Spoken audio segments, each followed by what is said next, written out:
Hello InnerVets, I'm Dr. Gabby and today we're going to start a new series called How to Read Bloodwork. Today, as you can see, this precious cat is joining us. His name is Toto and he's my youngest baby. In this series, we're going to discuss a couple of things like CBC, hematology, chemistry, urinalysis, and coagulation as well. And we're going to separate those topics in 5 videos, hopefully, maybe more. I don't know. If you're a veterinarian, vet tech, or if you work in the animal care field, you are more than welcome to stay, and I hope you like this video. Here we all embrace our inner child that always wanted to be a vet. So if this is your place, you can stay with me and learn, grow, and laugh together. In this video, we're gonna go through the basics of the blood work. But before we talk about hematology, red blood cells, or anything like that, we should start where it all begins, which is taking the sample. This is super important to talk about because if the sample is not good enough, if the sample is clotted, or if there's not enough sample in the tube, the results are not gonna be accurate and we're not gonna be able to diagnose our patients. So let's start with that. So when we're getting our blood sample, we need to try to get it the most smooth way possible, because every time we're poking our patient, we're going in and out, back and forth from the vein. So we're traumatizing, and not psychological traumatizing. Blood vessels don't have psychological traumas. We're traumatizing the vein, and that causes a few issues with our results, which we're going to discuss now. The first thing that can happen to our sample is hemolysis, which is when the red blood cells rupture. It can happen for a lot of things. One of them is, like I said, poking multiple times and going in and out from the vein because you can't find that vein. I've been there. It can also happen when you're using a very small needle. For example, if you're using a 25 gauge needle to draw blood from the jugular, that's a very small space that all the red blood cells have to go through, and that's gonna cause for them to rupture.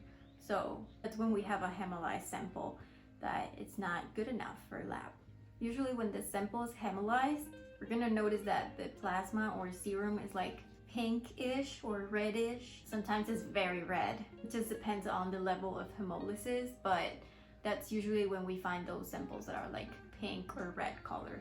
And when we have a hemolyzed sample, we can have inaccurate results, and especially for potassium, or if you're trying to measure liver values, you want to try to get a pretty clean sample.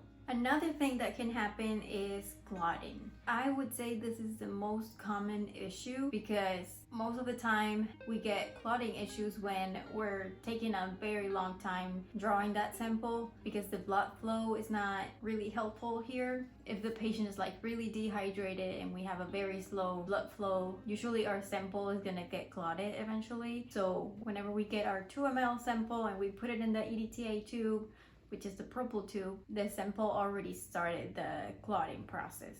This can also happen when we take a very long time to transfer our sample from the syringe to the purple tube. So that's why you always have to have your supplies ready before getting that sample, because you don't want to be running around looking for that purple tube while your sample is getting clotted. And the third thing that can affect our samples are hematomas. So like I was saying before, when we're poking multiple times and we're going in and out of the vein, that can cause the blood to leak outside the blood vessel, and that blood stays in the subcutaneous, aka subcu. That's usually when we see a very horrible hematoma or bruise in our patient. And most importantly, what happens if we have that hematoma and then we need to poke again because we weren't even able to get our sample? That's another issue, because once that hematoma forms, it's going to be very hard to get the sample from that same vein. That's why you always have to start lower on the limb. So we're going to use this as an example. If we're going to use stitch as an example, let's say cephalic vein, you always want to start lower on the limb And if you get a hematoma, then you're gonna start trying higher, because that hematoma is gonna be below where you're poking now. So that helps usually to get the sample from the same vein, but not the same spot. Thank you, Stitch.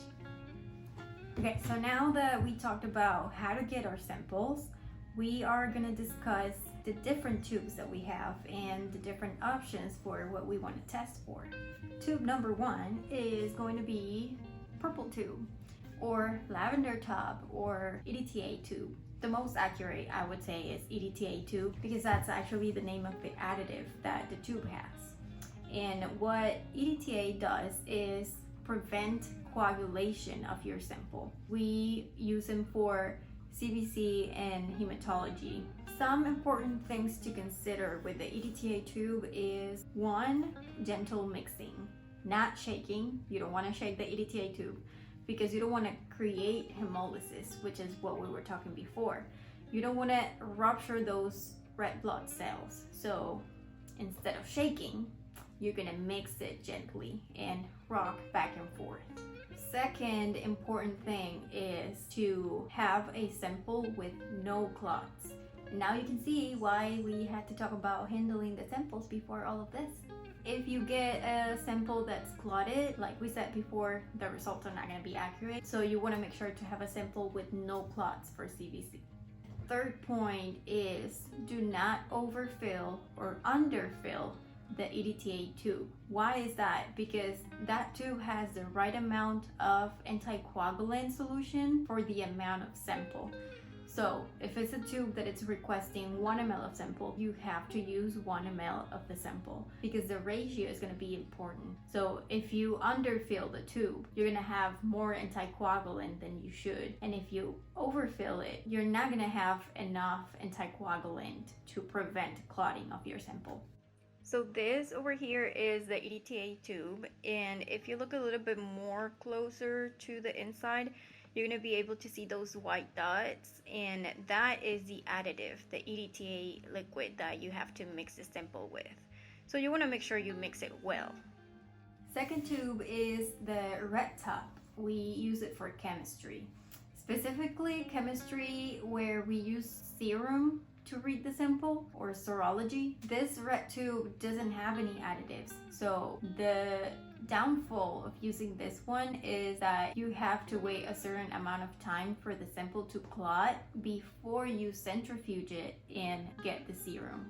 If you don't wait this amount of time, you're gonna have a sample that was not completely clotted, and your chemistry results are not gonna be accurate. Now this is why it's also important to always read the label, because the tube that I have in my hands is also a red tube, but it has clot activator instead of being just a plain red tube. And this one we also use it for chemistry, but the difference is that with the plain tube we need to wait that clotting time, which can be a downfall, and the clot activator red tube is just instant and we don't have to wait for that clotting time. Another tube that we can use for the same thing is the yellow tube, or also called serum separator tube or gel serum separator. This one, we're also going to use it for chemistry. We're going to use a serum to read our chemistry, and it has the same principle. You have to wait that clotting time before you put the sample in the centrifuge, and the difference is that the serum and the blood is going to be separated by a gel. So after you centrifuge the sample, you're going to have the blood, the gel, and then the serum. And that serum is the one that you're transferring to the lab. Then we have the blue top. And this one, we're going to use it for coagulation testing. Coagulation is very important for pre-anesthetic blood work, for example, because we want to make sure our clotting times are normal before we actually make our patient bleed. So, and the additive for the blue top is citrate. And then we have the green tube, which we can also find it as a round tube. This one contains lithium heparin, and it's gonna prevent your sample from clotting. We're gonna also use it for chemistry, but the difference is that we're measuring the plasma instead of the serum. And what's a good thing about this tube, you don't have to wait those clotting times. That most of the time, especially in a busy hospital, you can't really stay 10 minutes next to the sample waiting for it to clot and then put it in the centrifuge. Most of the time, including me, we forget to transfer our tubes to the centrifuge on time, and that's when we have not a proper clotting time. A couple of extra reminders: always label your samples. It doesn't matter if the patient is the only patient that you're gonna see in the entire day, always label the samples. You don't know how many times I've lost tubes and then the patient's gone, and then I have to call the owner saying, "Hi ma'am, we lost your sample. You need to bring your pet back so we can poke him again and get some more blood," and they're not happy about it. So always label them no matter what. Just put the name, please. Reminder number 2, store your sample appropriately. Make sure you store your sample in the fridge, or that you don't save it for too long before you're actually running the test. Parenthesis, just as a short story. Last week we had a puppy that we got the sample for parvo, and we didn't have tests at that minute. So we had to look for the test at the sister location, and the sample was in the fridge for I think 30 minutes or maybe 45. Then we ran the sample and it came back positive. We set up absolutely everything. ISO room, we called the owner was crying. She was saying, "I don't understand why he got parvo. Like, I was super careful with him. Like, it's impossible. He doesn't even go to the backyard. Every time I go outside and I go inside the house, I clean my shoes and I make sure everything, like all my dogs are clean." The owner was doing an amazing job at taking care of that puppy. And now he was positive for parvo. But because you always want to make sure, we repeated the sample, and this time we didn't wait those 30-45 minutes to run the test. We did it immediately and it came back negative. So yeah, that owner was super happy about her puppy not having parvo, and he went home and everyone was happy. So I hope you enjoyed this video about handling samples and taking your samples. Next video, we're gonna talk about hematology and what those red blood cells and white blood cells are telling us in our CBC. So I hope I see you there. Don't forget to comment or like or subscribe to the channel. I would like to know if this video was helpful for you and if you were able to understand a little bit more about why we have to do the stuff that we have to do at the clinic. So let me know if you have any questions. You can always leave them in the comments. Thank you for watching. See you later.